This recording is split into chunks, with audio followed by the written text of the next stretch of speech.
Selamat pagi, perkenalkan nama saya Nia Sartika, nomor stambuk 2018-61004. Saya dari Fakultas Keguruan dan Ilmu Pendidikan, jurusan Pendidikan Guru Sekolah Dasar. Kesempatan video kali ini saya akan mereview materi yang berhubungan dengan Teaching English for Elementary School. Perkembangan dewasa ini telah menempatkan bahasa Inggris sebagai satu-satunya bahasa pergaulan internasional. Dalam posisinya itu, bahasa Inggris merupakan bahasa ilmu pengetahuan dan teknologi. Karenanya, tanpa kemampuan bahasa Inggris, seseorang tidak akan mengalami kesulitan dalam pergaulan dunia yang semakin terbuka, cepat, dan tak terkendali.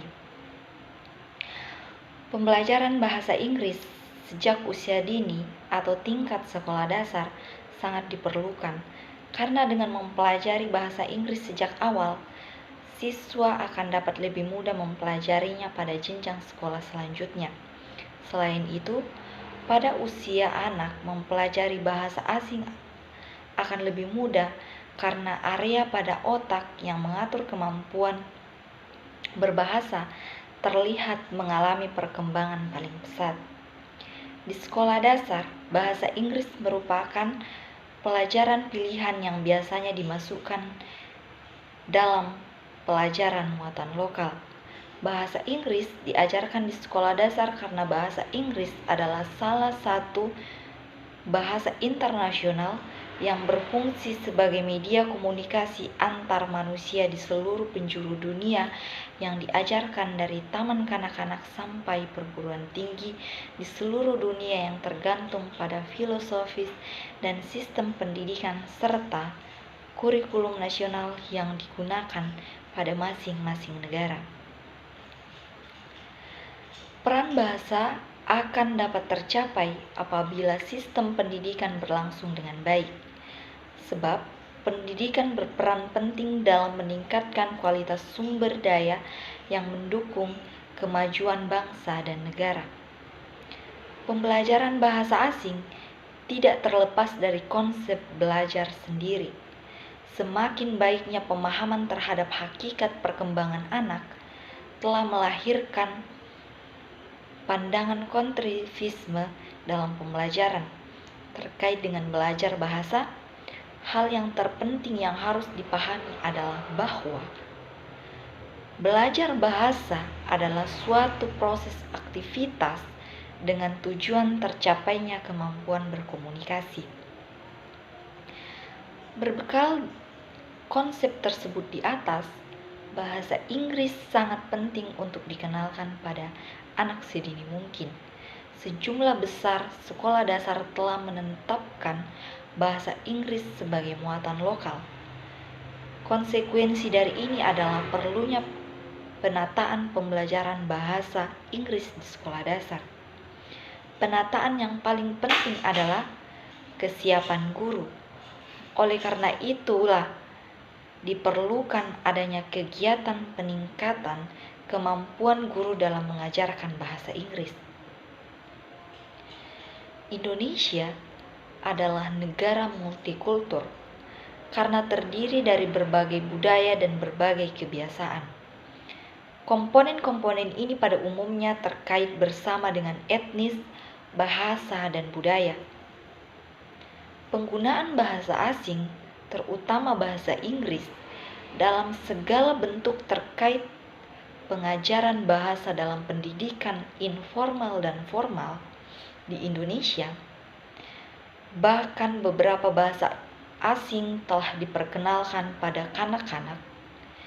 Melihat fenomena ini, pendidikan harus memiliki pengetahuan bahasa asing, kemauan dan keterampilan untuk mengenal dan melibatkan semua terdidik ke dalam bentuk konteks global.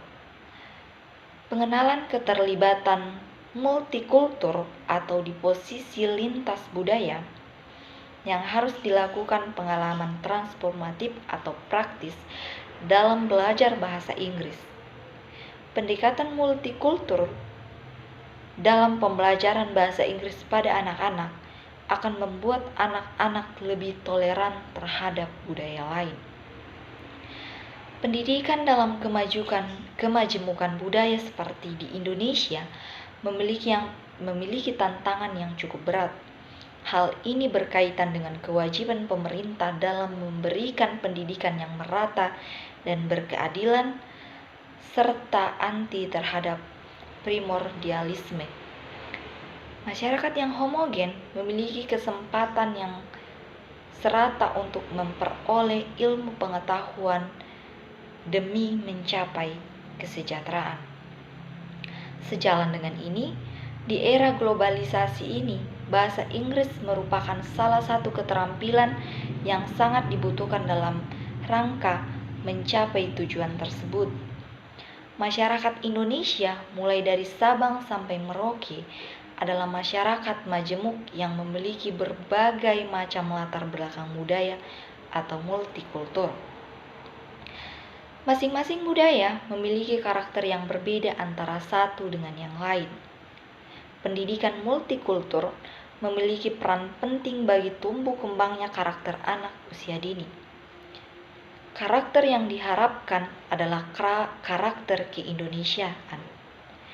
Adanya karakter keindonesiaan yang telah ditanamkan pada usia dini pada anak-anak akan memberikan kontribusi yang positif bagi perkembangan pribadi anak hingga dewasa nanti. Seperti saling hormat menghormati satu dengan yang lain, memiliki sikap nasionalisme, bertakwa, cerdas, berbudi luhur, memiliki akhlak yang baik, dan menghormati perbedaan. Belajar sepanjang hayat pula dikatakan sebagai belajar berkesinambungan. Dengan terus belajar, seorang tidak akan ketinggalan zaman dan dapat memperbaharui pengetahuannya, terutama bagi mereka yang masih duduk di bangku sekolah dasar. Budaya belajar sepanjang hayat amat fleksibel, kreatif, dan responsif, sehingga akan mampu memuaskan individu dalam kehidupannya. Dengan demikian, belajar sepanjang hayat dalam implementasinya membentuk suatu kesatuan pentahapan pendidikan sebagai suatu totalitas dari berbagai kegiatan pendidikan dan belajar di lingkungan keluarga, sekolah, dan semua kegiatan yang berlangsung di tengah kehidupan masyarakat. Cara untuk memulai menjadi seorang lifelong learning yang menyenangkan yaitu: yang pertama, sebelum belajar, pastikan anak memiliki tujuan yang ingin dicapai sesuai dengan kebutuhannya. Dan yang kedua, mulailah dengan hal kecil. Tidak perlu menghabiskan 1 hari untuk belajar, cukup setidaknya waktu 20 menit untuk belajar, dan usahakan belajar diselingi dengan bermain, karena anak akan lebih senang dan akan lebih bersemangat lagi dalam belajar, sehingga akan memiliki dampak positif dalam proses belajar, di mana akan memiliki kebiasaan untuk terus dan mau terus untuk belajar. Yang ketiga, ubah cara belajar menjadi lebih menyenangkan, di mana anak boleh menentukan sendiri proses belajar yang menyenangkan bagi anak, sehingga belajar tersebut bukanlah sebagai beban dalam belajar. Kegiatan belajar bahasa Inggris pada anak usia dini, khususnya usia SD, lebih dititik beratkan pada kegiatan listening dan speaking. Hal ini dikarenakan untuk kemampuan seperti reading maupun writing belum bisa dikuasai secara baik oleh anak, mengingat adanya perbedaan antara tulisan pengucapan bahasa Inggris, sehingga anak akan mengalami kesulitan karena belum sesuai dengan tahap tugas perkembangan. Pembelajaran merupakan suatu proses interaksi yang dilakukan pendidik kepada peserta didik untuk memunculkan kegiatan belajar dan mencapai tujuan yang telah ditetapkan melalui media, lingkungan, dan lain sebagainya. Metode pembelajaran bahasa Inggris memainkan peran yang sangat penting dalam kegiatan belajar bahasa Inggris.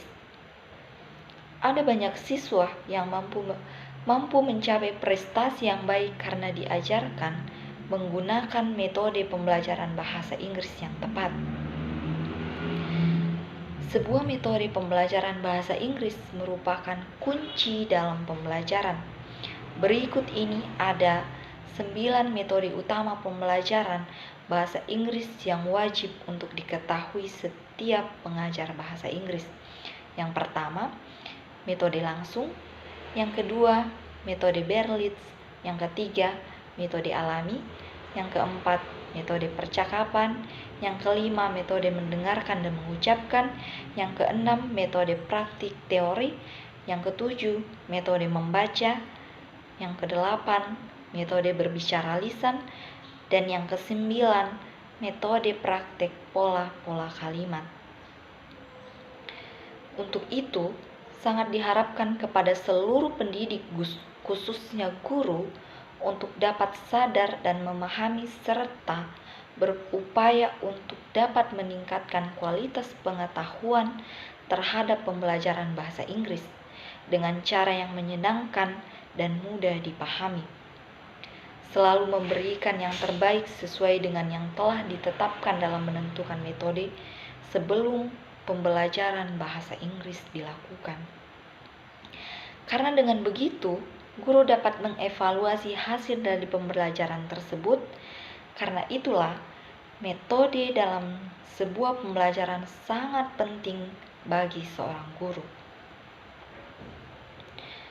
Model pembelajaran induktif lebih cocok diberikan kepada para pelajar anak-anak karena secara hakiki pembelajaran anak-anak berbeda dengan pembelajaran untuk anak dewasa.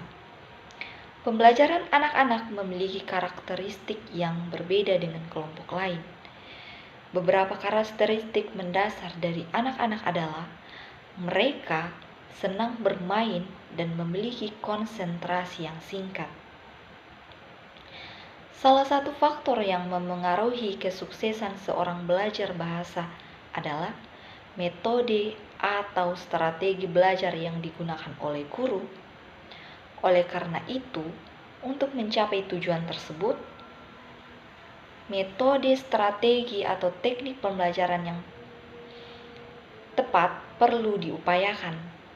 Salah satu upaya yang dapat dilakukan guru adalah melakukan inovasi dalam strategi atau teknik pembelajaran, yaitu melalui lagu atau bernyanyi. Musik atau lagu dapat menciptakan atmosfer belajar yang baik dalam kelas, sehingga belajar kosakata melalui lagu memberikan kesenangan hati dan menghilangkan kebosanan. Mempertimbangkan kekuatan lagu sebagai teknik pembelajaran yang mampu meningkatkan motivasi belajar siswa, mengurangi kebosanan psikologis belajar bahasa asing, menciptakan suasana belajar yang menyenangkan, dan yang terpenting, mampu menghadirkan pajanan bahasa secara induktif. Dapat dikatakan bahwa dari keunikan ini adalah dikembangkannya model pembelajaran induktif berbasis lagu berdasarkan tema-tema yang mengintegrasikan semua komponen kebahasaan, yaitu kosakata, pelafalan, dan genetika, serta keterampilan berbahasa yakni mendengarkan, berbicara, membaca, dan menulis. Strategi pembelajaran menekankan keterlibatan peserta didik untuk mengkaitkan materi pembelajaran yang dipelajari dan menghubungkannya dengan situasi kehidupan nyata, sehingga mendorong peserta didik untuk mau menerapkannya dalam kehidupan dan lingkungan mereka sehari-hari. Strategi pembelajaran juga dapat diartikan sebagai pola kegiatan pembelajaran yang dipilih dan digunakan guru secara kontekstual sesuai dengan karakteristik siswa, kondisi sekolah, lingkungan sekitar, serta tujuan khusus pembelajaran yang dirumuskan.